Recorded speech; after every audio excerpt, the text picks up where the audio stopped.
Muy buenos días, tardes, noches. Bienvenidos todos a este su canal comiquero. Yo soy Poderoso Sensual y esto es Comic y más cómic. Hoy presentamos Trilogía Danesa. Chécalo.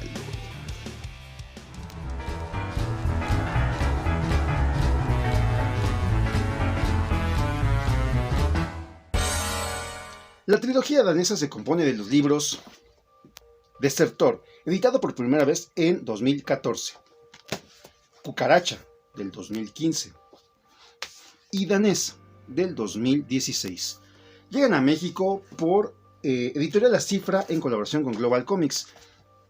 Desertor, del 2018, Cucaracha, del 2020, y recientemente cerraron la historia con Danés en el 2021.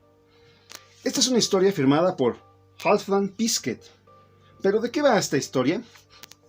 Halfdan Piskett ha realizado una serie de entrevistas, de pláticas con familiares y amigos para poder estar y recrear el mundo de su padre, pisar los pasos de su padre para llegar a ser la persona que es. Y en este descubrir de su padre se da cuenta de toda la parte de él, la parte buena, la parte mala, la parte oscura, la parte emocional, la parte familiar, y es todo un viaje a la raíz de su propia familia, a través de los pasos y la vida de su propio padre. Sin duda una historia muy interesante.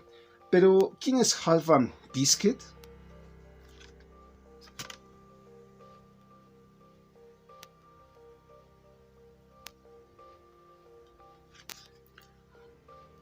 Half Piskett, Dinamarca, 1985.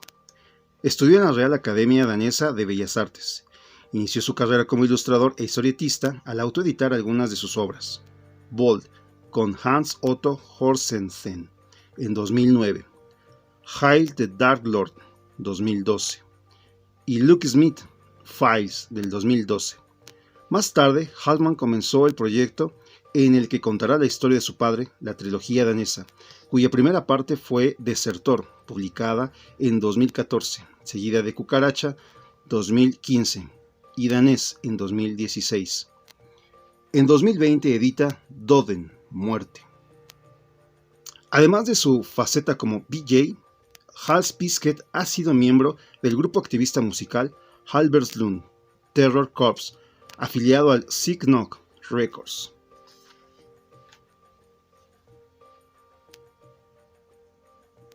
Y bueno, para empezar a platicar de esta historia, tengo que dar un poco de contexto.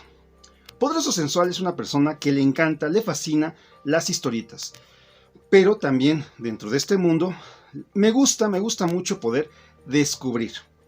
Me gusta ir a ciegas hacia un cómic, hacia un título, y leerlo y transitar sobre sus viñetas y de ahí tener una experiencia. A veces es buena, a veces es mala, a veces es ni fu ni fa. Pero sin duda es una manera muy padre de dejarse sorprender. Este es el caso de esta historieta. Allá por el 2018 pude ver que La Cifra comenzó a mencionar que iba a traer esta historia. El cover es potente, la verdad que te intriga mucho, es un personaje que te está viendo, ¿no? Una mirada muy fuerte y dice Desertor. Después escucho que también está involucrado Global Comics, una tienda aquí que se dedica a la venta y difusión de la historieta europea, y la verdad que me llama más la atención. Empiezo a indagar un poco y sé que el autor toma como referencia a su padre y empieza a trabajar sobre eso.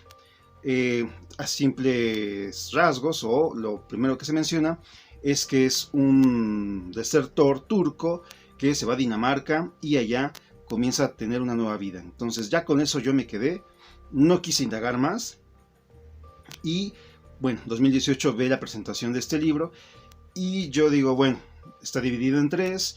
Hemos tenido experiencias de que a veces no se termina de editar la colección completa, y dije, tengo muchas ganas de entrarle, pero me voy a esperar hasta que se junte, se tenga la trilogía completa.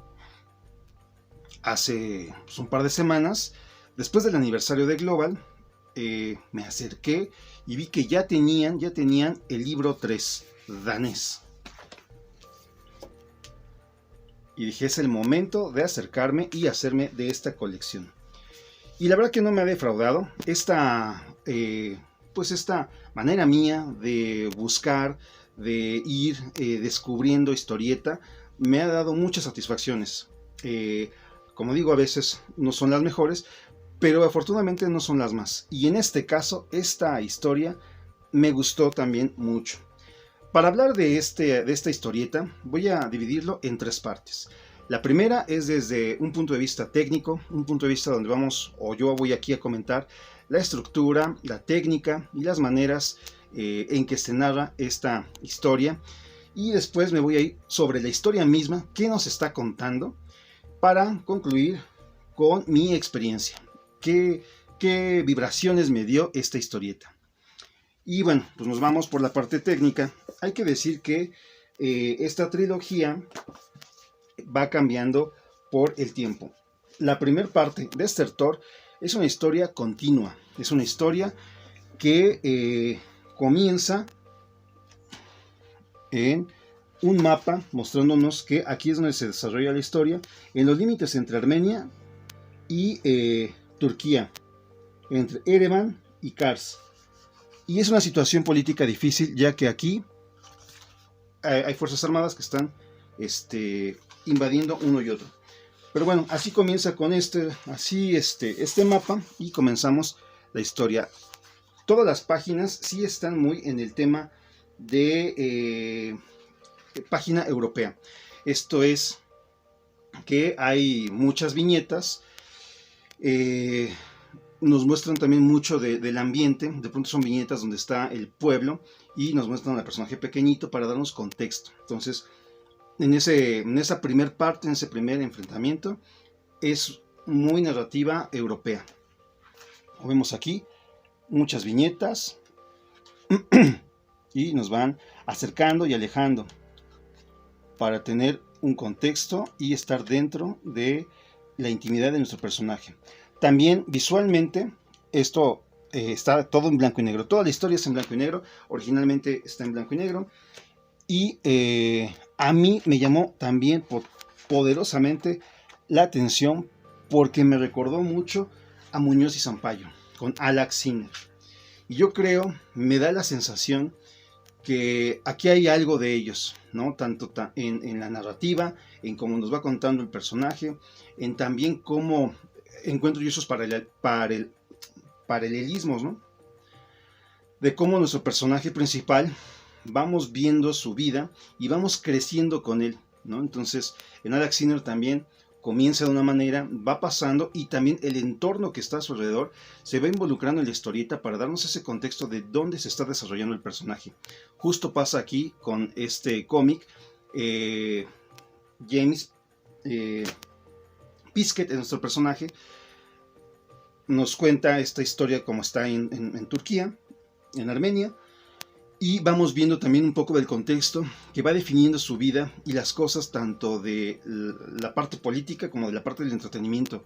Algunas películas americanas, cosas de música, cosas también que eran como la onda de aquellos momentos. Todo esto también se desarrolla en diferentes etapas. La primera parte es entre 60s, 70s.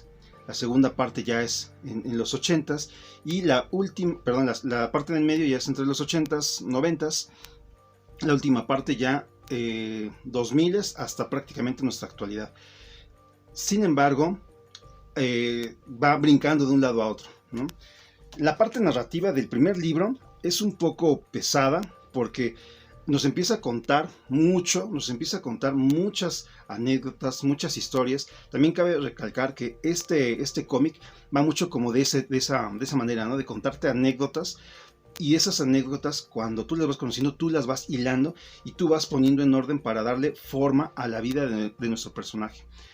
En el caso del primer libro, sí siento que la primera mitad va mucho de eso, y llega un punto, como yo que no investigué nada, que si dices, bueno, ¿hacia dónde vamos? ¿De qué me estás contando? Sí está muy fuerte hasta aquí, pero ¿a dónde voy? ¿No? ¿Qué pasa después de esto? Y al final del libro te muestra ya pues el camino, ¿no? El camino que es salir de Turquía, ¿no? Entonces, al principio sí cuesta un poco, es una narrativa que no es común, ¿no? Que no, tal vez eso también lo hace muy atractivo, porque no es una copia, como decía, si bien la estructura de dibujo, de diseño de páginas, todo es muy europeo, la narrativa no lo es. Y sí siento que va más libre, como Alex Sinner, pero no es una copia. Entonces trae también su propia manera de narrar, y este primer libro tiene eso, ¿no? Empieza y te sigues así como gordito en tobogán, te dejas caer y ahí vas.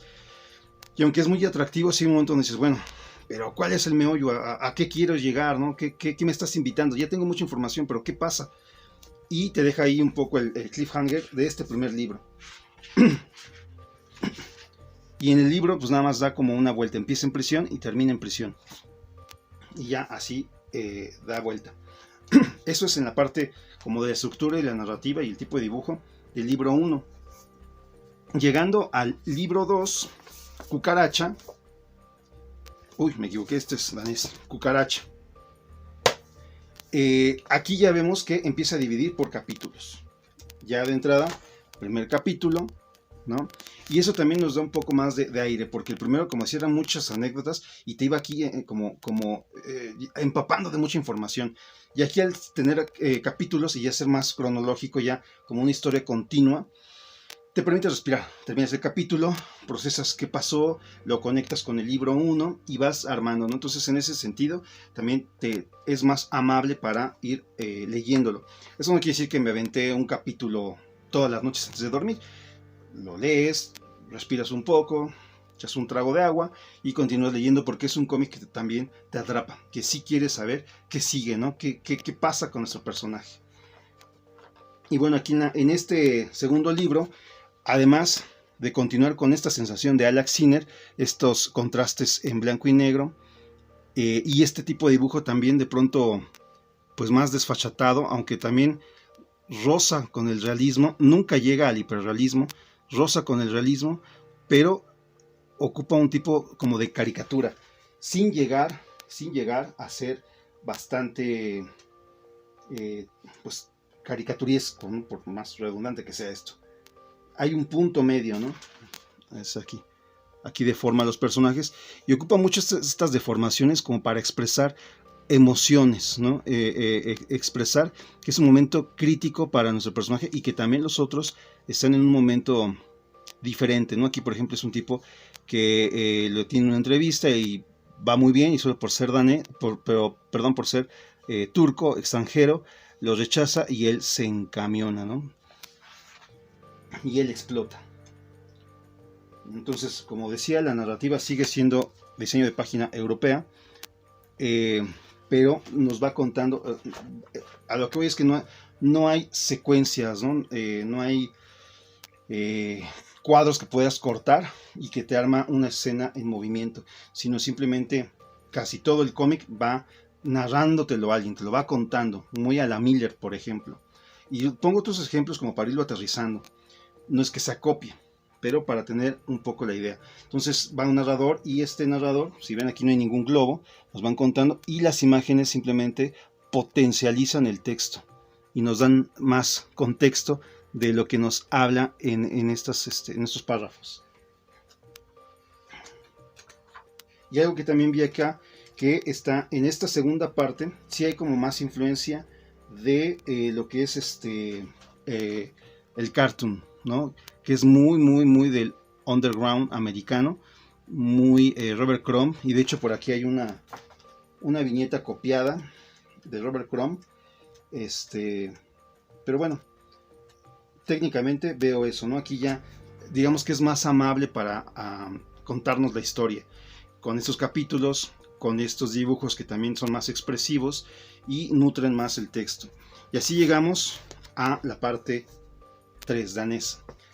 Aquí ya yo creo que después de haber leído estos dos libros, uno ya está empapado de la manera en que cuenta el autor, de cómo nos está narrando, y entonces ya uno está dentro tanto de la historia, de su universo, como de su manera de contarnos la historia, y ya estamos atrapados por él, ¿no? Entonces aquí ya hace alarde de su dibujo. Aquí, como vemos, ya empieza a hacer viñetas más grandes para describir más otros momentos, Y algo que técnicamente me gustó mucho en este, ya está pasando el helicóptero, nos están vigilando.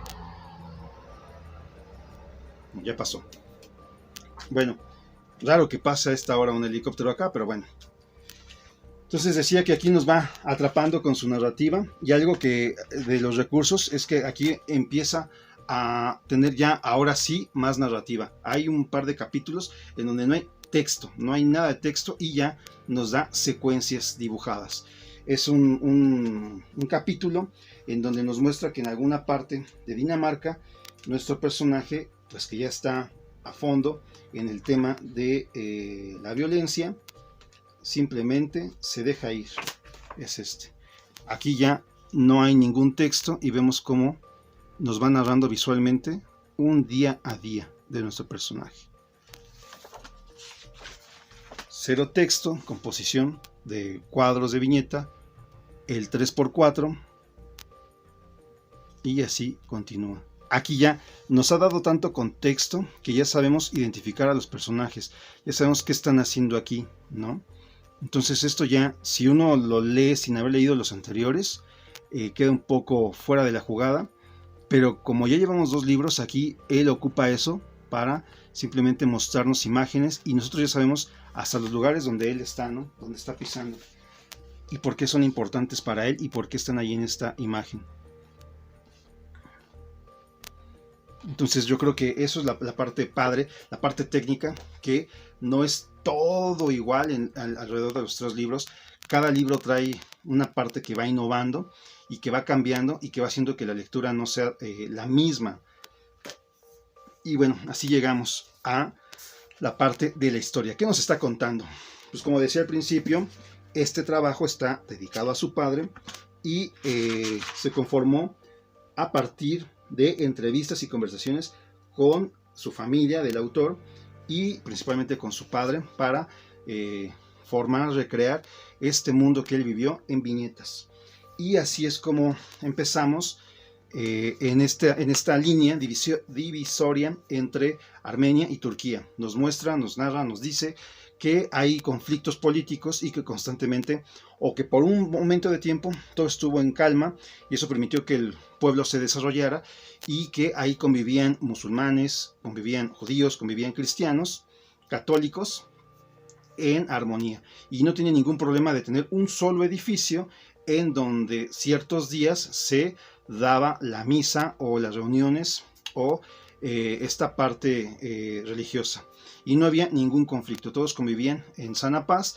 Y al estar todo en este status quo, para los jóvenes era muy pesado porque no pasaba nada. Entonces ellos empezaban a crear ciertas maneras, ciertas formas de convivir, pues para darle más jocosidad o interés al pueblo. Así es que si tú de joven te gustaba una chava, tú reclamabas el que te gustara, no solo diciéndole, sino, digamos, apoderándote como un perro de la calle. Si alguien se acercaba, tú lo golpeabas, dando a conocer que esa chica me interesa, tú no pasas por aquí, aléjate.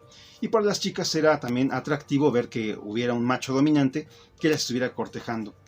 Y así como esto te van contando varias historias en donde ellos también van experimentando con alcohol, con cigarrillos, y muy influenciados de lo que es la cultura del cine de Estados Unidos. Tienen ahí como gran ícono a James Dean, ¿no? Entonces ya más o menos sabemos de qué etapa estamos hablando. Y bueno, así va el día a día en esta región hasta que la política estalla y grupos armados empiezan a irrumpir en el pueblo. Ahí es donde ellos llaman a los sin rostro, que también es un recurso que me gusta mucho. Los sin rostros están representados por estos sujetos y que se convierten en un símbolo para representar a cualquier persona estúpida que ocupa la violencia como recurso. Entonces es tan vil que no necesitan un rostro, simplemente es un bulto que golpea y que reacciona. Y esta parte o este recurso lo va a ocupar sí durante todo el relato, para después, ya cuando sale en Turquía, se convierte en ese símbolo de esas personas pues que están perdidas, aisladas en este dogma, ya sea político, ya sea religioso, ya sea de bandas, ¿no? Pero bueno, estos grupos empiezan a entrar al pueblo y la frontera se empieza a mover. En algún momento la frontera se mueve para acá, entonces el pueblo ya se vuelve turco, se mueve para acá y sigue siendo armenio. Y está así, y cada vez que pasa de un lado a otro, los propios militares, todo eso, destrozan, vulneran, saquean lo que es el pueblo. Entonces ya no hay vida ahí y estalla un montón de cosas. Entonces en el núcleo familiar de la familia Pisket es el papá, mamá y 2 hijos. Uno de los hijos es músico y ha tenido la posibilidad de salir del país y mostrar su trabajo. Sin embargo, aquí también hay algo que me llama mucho la atención, que a pesar de que el hijo ha logrado trascender por tradición familiar, en algún momento él tendría que regresar para hacerse cargo de la familia al ser el hijo mayor. Y aquí nos empieza a mostrar este mundo de ideas, de idiosincrasia que tiene esta región, ¿no? Los armenios y en Turquía. Hay una manifestación en Estambul, el hijo participa poniendo música después de un gran concierto que le fue maravilloso, sale, celebra, se echa unos drinks con unos amigos de la orquesta, ven una manifestación llenos de euforia, salen y empiezan a tocar y en esa manifestación hay balazos y lo matan. Esto es el punto, el cisma en donde cambia la vida de nuestro personaje James, que no se llama James, posteriormente cambia el nombre por situaciones.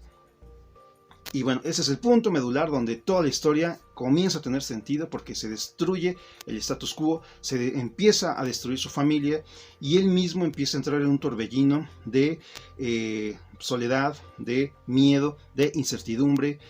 Y bueno, sobre todo, después de esa situación pasan cosas, él se entrevista con su propio padre y le dice su padre, lo abraza, le dice está difícil, está cañón, pero no te pierdas porque tú eres lo último que me queda, tú eres el pilar que va a permitir que la familia siga con tu apellido, así que yo siempre voy a estar aquí con los brazos abiertos hacia ti, no te pierdas, aunque sé que aquí ya no puedes estar porque este país ya no sirve, ya no se puede vivir aquí, pero sigue estando consciente de quién eres y a donde vayas, entiende cuál es la fuerza de nuestro apellido, ¿no? Entonces también esto empieza a generar muchas ideas en nuestro personaje y aquí es donde llega también un punto en estos cambios de gobierno que lo llaman a ser parte de la milicia y él entra a la milicia, hay situaciones,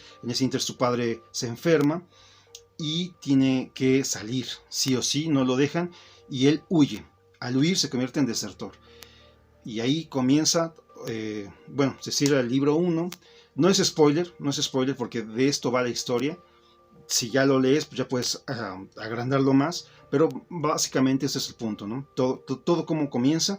Y aquí viene el periplo de él de salirse, de pronto ya estar desarraigado de su país, desarraigado de su familia y en un lugar siendo extranjero. Y viene todo el torbellino de situaciones que conllevan a eso. Él ya no puede regresar, él no quiere estar, él simplemente flota y está por la vida, por los países, por los cuerpos de mujeres, dejándose ir, y entra en un espiral, en un torbellino de autodestrucción, de soledad, de oscuridad, de criminalidad.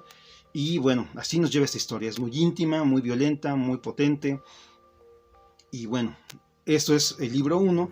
El libro 2 nos cuenta un poco esa parte ya en Dinamarca, en donde pues trata de hacer las cosas positivas, nos refleja, nos muestra también cómo es la idiosincrasia y nos deja ver lastimosamente que el racismo y la estupidez está por todo el mundo. Y justo como se pueden tratar en México a los migrantes, se tratan los migrantes en esa parte, en esa región de Europa. Y es muy triste ver que como sociedades, aunque haya muchos kilómetros de distancia y culturas también distintas, tenemos esa estupidez de ser ojetes con lo que es extraño. Pareciera ser que ya es una firma genética que no importa en dónde estés, siempre vas a escupir, a lastimar, a rechazar a cualquier persona que parezca diferente o que intuyas que es distinta. Entonces aquí Cucaracha nos muestra cómo no puede integrarse, pero sí entra al mundo de la criminalidad. Ahí sí él logra ser alguien más, ahí sí logra él encontrar un sendero, y con todo eso lleva consecuencias. Descubre el mundo del hashish, descubre el mundo de las drogas fuertes, y es ese torbellino. Y después ya en la parte del libro 3, ya vamos creciendo. Esta parte de Cucaracha todavía está joven, todavía está entre sus 20 y tantos, y pues se la suda todo, ¿no? Ya en el libro 3 vamos viendo cómo esas consecuencias de eso que está haciendo trae repercusiones, y llegamos hasta el tiempo de su vejez, de cómo empieza. Lo que también me gusta es que no dice estoy viejito, tengo que redimirme, sino que las mismas situaciones y las mismas cosas alrededor le empiezan a dar cierta paz, cierta estabilidad, y él logra entender ya sus limitantes. Entonces, no es que al final ya muera ni nada, pero sí es un periplo bien interesante de cómo va transitando por todas estas emociones, por todas estas situaciones, hasta llegar a un punto en el que pareciera ser, va a encontrar paz, porque también eso es padre, ¿no? En una parte, ya no va a hablar del final, esto no es el final, pero sí por cómo va la narrativa, parece ser que todo va mejor, pero aquí es donde viene el entorno, donde vienen las noticias, y ya estamos en una época, por ejemplo, ya nos muestran aquí lo que fue las Torres Gemelas, ¿no? El ataque a las Torres Gemelas y todo lo que trae de consecuencias. Y él, al tener esta, ¿cómo se dice? Ay, se me fue el nombre. Estos rasgos, ¿no? Así de personas armenias, de afganos, la gente también otra vez, ¿no? Cuando parece que ya se está integrando, esto le trae consecuencias. Entonces, por eso digo que parece que ya logra encontrar una paz, proviene este tipo de cosas y descomponen todo. Entonces, también es un cómic que no necesariamente llega a un fin y vivieron felices, es un cómic que te va dando ideas y que con una idea cierra, ¿no? Entonces también ahí uno empieza, más que de decir, ay, ya por fin logró la paz o algo, te deja con un montón de emociones. Y aquí es donde yo ya entro a qué me dejó a mí esta historieta. Me dejó esta historieta entender que a veces como sociedades tenemos muchos vicios, y que a veces nos enaltecemos de nuestro patriotismo, pero ese patriotismo también va acompañado de un montón de historia. Y si nosotros rascamos un poco en la historia personal de nuestra familia y en la historia de nuestro propio país, podemos también darnos cuenta que a lo largo del tiempo nos han ido engañando, engatusando, para suponer una patria. Es decir, acá en México están nuestros héroes patrios, pero si empezamos a rascar, pues no eran tan héroes, porque al final ellos buscaban intereses personales, que a lo largo del tiempo te hacen ver que ellos tuvieron a bien ver las desgracias de otros y participar en cosas muy grandes para liberarnos, y no es cierto. Y también desde nuestra propia conquista, ¿no? Más bien los grupos de diferentes etnias que estaban hartos del grupo dominante, que llegaron los españoles, y que se hizo una mezcla de emociones y de necesidades y de intereses que explotaron, combinado mucho con el pensamiento mágico, con el pensamiento de las escrituras de los dioses, y bueno, pues así es como se logra transformar esta transición de los mexicas a lo que sería México por la conquista. Entonces, si rascamos un poco, nos damos cuenta de otras cosas, y eso que tenemos tan arraigado y que nos hinchamos el pecho de decir México, a veces no es tan así. Y este cómic me ha hecho ver esto, el sentido de que ellos en Armenia tenían un tipo de nacionalismo, en Turquía igual, pero cuando no hay una línea divisoria, más bien cuando la línea divisoria no es clara, transitan y ya no significa nada. Cuando él se va a otro país, ya no significa nada. Entonces, mientras estamos nosotros aquí en este status quo, parece ser que significa algo ser mexicano, pero más allá yo creo que es ser un humano. Y todo esto, estas ideas me las dejó este cómic. Además también, ahorita estamos en un mundo en donde hay muchos migrantes que están atravesando el país por todas las condiciones que hay alrededor, violencia, discriminación, virus, muchas cosas, y esas caravanas que van buscando la posibilidad de una vida mejor, ¿no? Entonces, también esta parte, hay veces que uno quiere cambiar y se avienta y busca adaptarse, pero también las propias situaciones a veces te orillan, te obligan, te forzan, te avientan a ese cambio y tú no quieres. Entonces tratas de estar arraigado a tu pasado, a tus costumbres, a tus tradiciones, pero te forzan y tienes que llegar a otro lugar y eso tú tratas de imponerlo y ahí viene un choque cultural muy importante. Entonces la verdad que me gustó mucho. Ahora también en la narrativa, en el personaje, en la situación que le pasan, hay unas en las que yo no estoy de acuerdo, lo voy leyendo y hacía mucho que un cómic no me trataba o no me pegaba así, de que empatizar tanto con el personaje, de conectar tanto y de, a veces por las narraciones que nos va dando, hasta frustrarte con él, ¿no? Hasta molestarte con él por decir, es que si ya tienes esto, ¿por qué, no? ¿Por qué no buscas cambiar? Después ya en la historia vas entendiendo, ¿no? Pero sí te involucras, o yo personalmente en este caso con esta historieta, me involucré mucho con el personaje James Piskett, y a veces decía, es que ya lo lograste, ya estás ahí, ya, y había algo y se iba todo el carajo, ¿no? Entonces, la verdad muy emocionante, muy padre, pues yo los invito realmente a que le den una oportunidad a este cómic y que yo nunca voy a decir que el dibujo de, o más bien los cómics de superhéroes ya son para niños, ¿no? La verdad que son buenísimos y simplemente voy a decir que es una parte del gran abanico que es la historieta. Y la historieta ha logrado trascender y ser muy eficiente como recurso narrativo para contarnos un montón de ideas, que hay un gran abanico para todos. Entonces en este caso este cómic pues nutre el conocer la historia de unas personas que con su experiencia nos permite a nosotros reflexionar sobre un mundo globalizado, un mundo más grande. Entonces yo creo que es la gran virtud de estos cómics, que son muy íntimos, que son muy desde la perspectiva del autor. Y hay algo también aquí que me gusta mucho, que es el legado. ¿Qué significa tu nombre? ¿Qué significa tu apellido? Y cuando llegamos a un punto de lectura, nuestro personaje, James, habla con su hijo diciéndole, en algún punto James se ve reflejado como mucho tiempo atrás con su padre, pero ahora él es el mayor y está pasando ese legado a su hijo, a esa tercera generación, diciéndole, tú no sabes qué significa tu apellido y sería muy absurdo contártelo, pero tu apellido es el mío y ahora te toca a ti darle una historia, te toca a ti fortalecerlo para que te sientas orgulloso.